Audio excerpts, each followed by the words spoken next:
non xam nga loo gis c'est la personne d'Ousmane Sonko qui les intéresse. waaw d'accord xam nga c'est-à-dire moo tax ma ne la loo gis ay analyse la ñooñu génnoon certes c'est par la personne parce que moom aussi lañ fi doon teg injustice ñu ne injustice bi na fi dàq yaa ngi comprendre donc bokk na tamit ci li nga xam ne nii mooy xeex lu dul dëgg lu dul yoon nit ñi génn pour défendre ko et ça depuis ñu dàq ko injustement foofu mu doon liggéey muy impôt et domaine gars yi yàgg ko dimbali ci injustice boobu noonu maintenant foofu lay xëy na amee xëy na lu ko metti que gis na ni que ça fait plus de 1 an et quelques mois ba léegi le problème là sulleeguñ ko ba léegi alors que sénégalais yu bari nag dañ koy xaar man fi may xaar justice mooy que ñi def acte de torture yooyu ñu def jëf ju ñaaw ñooñu rey ay sénégalais xamuñu ñan la nañ ko lijjanti teg ko dans la place publique ñépp xam la vérité ñu xam lan moo xew en réalité parce que dafa am solo les sénégalais dañ koy xaar suñ paree nee naa la leneen li ñu war a def te man situation bi ñuy dund lépp ci dëkk bi actuellement man dama ne le responsable c'est l'ancien président de la République Macky Sall moo ñu ko indil kooku faaw ñu jëli ko saa waay mu wax ak ñun dëgg faaw ñu jëli ko ñu teg ko ci penc bi parce que sénégalais yi ñoo ko voté loon ba mu nekk ci président de la République du Sénégal su ñu demee ba maanaam yenn yi am fi il faudrait que mu ñëw tey ji répondre maanaam ci acte yooyu amoon fi man loolu laa gëm loolu waruñu ci maanaam xaan-xaani wala di yéexal il faudrait que tey ji loolu am. en passant Standard & Poor's dégradé waat na notu Sénégal. tout c'est ça xam nga man loolu am conséquence ci crédibilité réew mi ak solvabilité bi ndax ñi ñuy lebal xaalis danañu gën a yéegal baar bi. tout à fait ça pour leur sécurité ñoom. tout à fait xam nga en matière de notation souveraine c'est comme ça que ça se passe c'est par rapport à la situation économique du pays. Voilà donc aussi des pratiques de bonne gestion yu demee noonu ci lay tënku pour dégrader yu demee noonu mais on sait que situation économique dëkk bi tendre na depuis ñuy jël réew mi ça c'est un fait moo tax démb gis nañ que ñu dégradé waat notu Sénégal donc nga xam ni dafay am impact surtout par rapport ak dette bi bu ñuy dette bi nga xam ni aussi dinañ ko lever sur le plan international waaw effectivement taux d'intérêt bi dafay yokk parce que tout simplement dafa dañ nekk ci benn situation bu difficile te loolu lépp ki fi nekkoon moo ñu ko yóbbee cela veut dire am na solo stabilité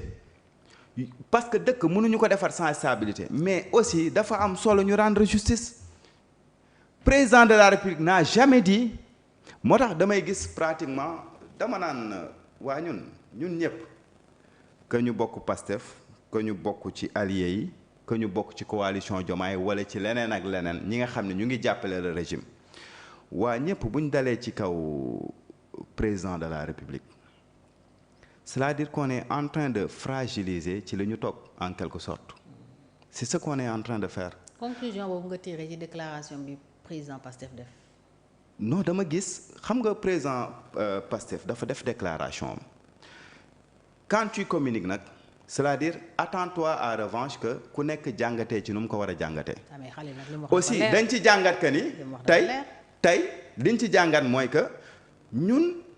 ak ñenn ñi luñ ko gisee bay dal ci kaw le président de la République mooy que ñun ci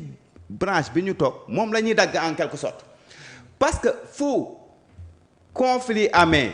entre le premier ministre ak le président de la République kenn du ci raw ku yaakaar ni da nga ciy rëcc da ngay nax sa bopp du ñu ànd ak comment on appelle ça le régime du opposition du keneen ak keneen c'est plus sensible que ça moo tax il faut savoir raison garder et puis lu ñuy wax ñu xam ko en quelque sorte man foofu laa koy gisee problème interne ci biir on règle le problème man loolu laa gëm maintenant nag responsabilité bi peut-être le premier ministre am mooy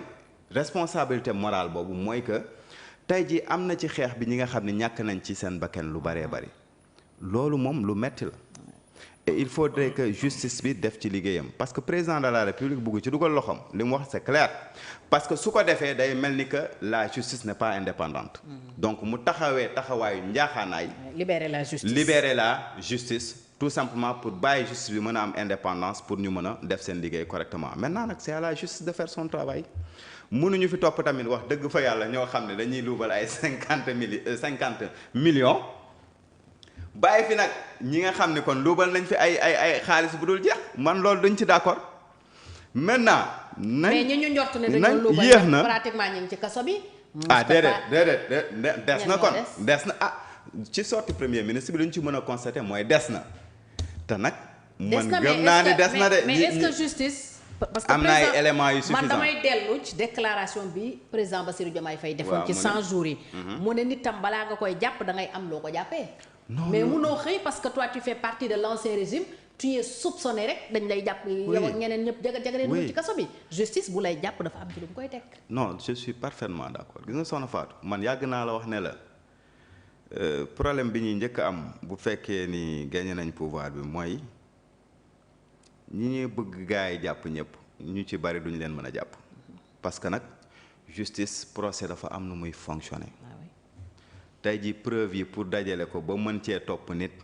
cela veut dire c'est très difficile et c'est très complexe ba boo deful attention sax tem nga tombe ci maanaam pono bi liñ daan bañ mu fi amaat loolu aussi lu sew la il faudrait que nit ñi xam ko ñu def ci attention. premier ministre keroog bi muy wax dafa mel ni comme militant Pastef yi ñuy dégg ñuy wax ci réseaux sociaux yi justice bi dafa yéex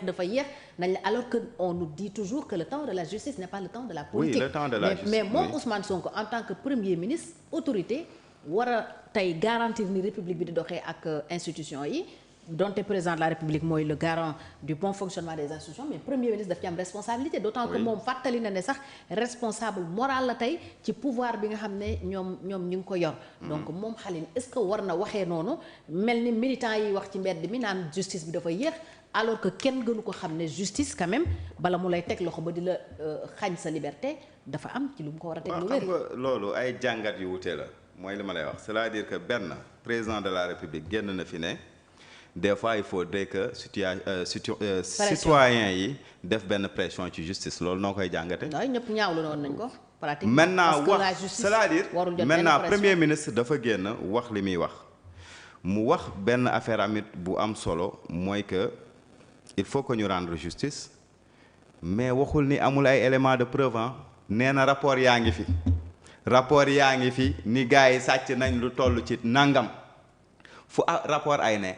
ba rapport yi bu génnee daf la naan am na tey jii ay présomption de détournement dafay am ay preuves dafay am ay traçabilité donc waxuñu ñu jàpp kenn ki nga xam ne nii peut-être aujourd'hui ñëw na nekk na ci ancien régime loolu kenn du ko d'accord ni parce que ancien régime nga bokkoon kut ko kut dañ la war a jàpp mais ki fi def dara non xale ñi fi rapport épinglé ki fi def dara ki fi rapport épinglé ci opposition bi anañu xam nga non am na ñu ci jot a jàpp am na ñu jot a waaw mais des na rapport yi des na de. ok kon nañ ko génnee nañ ko est-ce que. bon je sais pas rapport Cour des comptes de mu ngi fi. rapport Covid moom gis nañ ko. rapport comment on appelle ça encore CENTIF gis nañ ko. IGE la ñuy xaar. léegi même IGE na génn ñun amuñu ci benn problème. et on voudrait que même ces rapports sortent. loolu ci président la des. waaw loolu je suis parfaitement d'accord c'est-à-dire transparence ak bonne gouvernance la ñu woote. la reddition des comptes loolu dafay commencer ci maanaam génn rapport public yépp yi nga xam ne ni tey jii war nañ ko teg ci kanamu askan bi. maintenant quant à premier ministre war na waxee ni peut-être militant yeeg yu demee noonu xaw na yéex ak yu demee noonu man xëy na dafa gis ni dañu war a mettre la pression sur la justice même su fekkee ni man je suis pas à 100% d'accord que peut-être aujourd'hui un premier ministre sort pour wax ni que. vraiment nii ak nii parce que le linge sale se lave tey jii en famille man loolu dama ko gëm loolu bokk na ci li ma gëm que ñu waxtaanee ko ci biir ak nu mu mën a demee ak nu mu mën a méttee ñu waxtaanee ko ba trouver ci ay consensus et je pense que ñoom ci lañu mujjee parce que li ñu waxtaan kenn xamu ko en quelque sorte li ñu kenn xamu ko ku ne lii la ñu waxtaan yaa ngi nax sa bopp le protocole du Cap Manuel waaw am na peut-être waxtaan seen biir protocole Cap Manuel xaw ma mais ku ne lu mu ci wax yow da ngay wax la nga xam ne nii da ngay wax lu la neex kenn xamul nu mu demee ñoom ñoo ko fekkee yàllaa ko seede donc seen biir la yam si am na troisième mooy El Malick c'est ce que je dis donc ñoom ñoo toog waxtaan seen biir ñu am ay seede yàlla ñëw seedeel leen donc kàddu googu nag ñu waxante ku ci wax da ngaa wax loola neex. très bien ku nekk sa appréciation nga mën a am par rapport ak li fi xew lépp. donc noonu laa ko jàngate. Khalil am nañu jàpp ne président de la République pour aller jusqu'au bout de sa logique ci justice bi war na peut-être poser des actes forts allant dans le sens de faire libérer les détenus politiques ñi nga xam ne peut-être ay délits d'opinion lañ leen di toppee et ñu bëri jàpp ne xëy na topp yooyu teguwul fenn. Est-ce que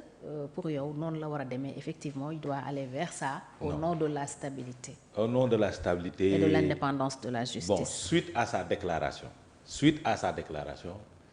soo bëggee andi rupture. marquer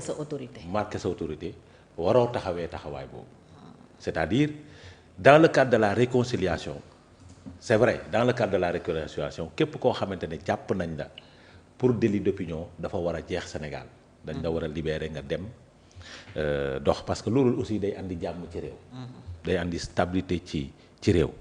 maintenant nag li ñuy xaw a jaaxal rek mooy lui il a libéré la justice. Il laisse la justice faire son travail normalement. Donc pour que dans la conscience collective ñu xam ne y a pas la mainmise de la justice de l'exécutif par rapport à la justice. Loolu aussi il faut saluer ce comportement là. Maintenant nag ci réconciliation dafa am ay sacrifices yu bari yoo xamante ni le chef suprême le président de la République daf ko war a taxawee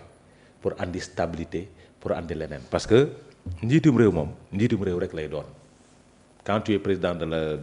du conseil supérieur de la magistrature des fois da ngay téye loxo